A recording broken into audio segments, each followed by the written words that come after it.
Port-Louis, l'Alliance du changement fait figure d'épouvantail. Le Nomination Day, samedi, a été dominé par la mobilisation de l'Alliance du changement dans les 8 wards de Port-Louis.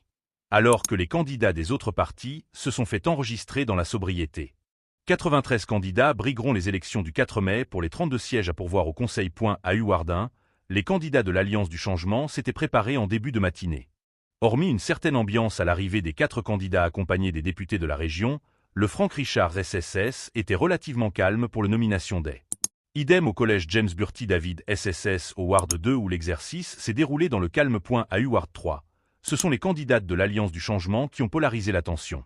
C'est le seul parti, Alliance, qui a aligné 4 femmes candidates dans un seul arrondissement. Elles sont en l'occurrence Mésabine Carantali, Christelle Pondard, Shamima Khatib et Esther Kati Rosalba. Cette dernière a remplacé le fils d'Ariane Navarre-Marie, qui a dû se désister à cause d'une confusion légale. Entre-temps, au Ward 4, il y a eu 14 candidats enregistrés et 3 femmes seulement.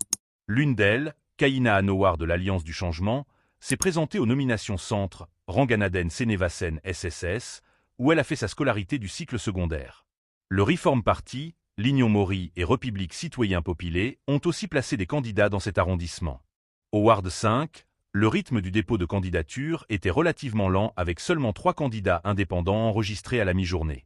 Ce n'est que vers 13h45 que les partisans de l'Alliance du changement sont arrivés en compagnie de parlementaires et des candidats au municipal. Par ailleurs, un incident s'est produit dans la salle d'enregistrement où des partisans avaient accès.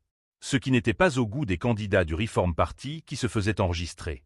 Ces derniers n'entendaient pas bien lorsque les officiers leur parlaient et ils ont demandé à la police d'assumer ses responsabilités dans ce contexte.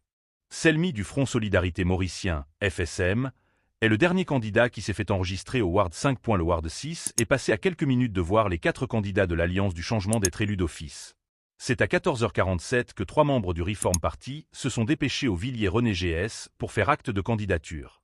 Même si les procédures d'enregistrement ont été complétées au-delà de leur réglementaire, leur candidature a été validée car le trio s'est présenté aux nominations centre avant l'heure de la fermeture.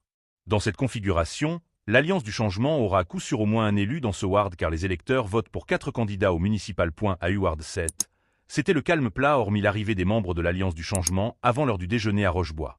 Par la suite, l'atmosphère s'est détendue et au final, 10 candidats se sont fait enregistrer. Parmi eux figure Gopalsamy Videligom, âgé de 80 ans, qui pose en tant qu'indépendant pour sa première participation à une élection. Au Port-Louis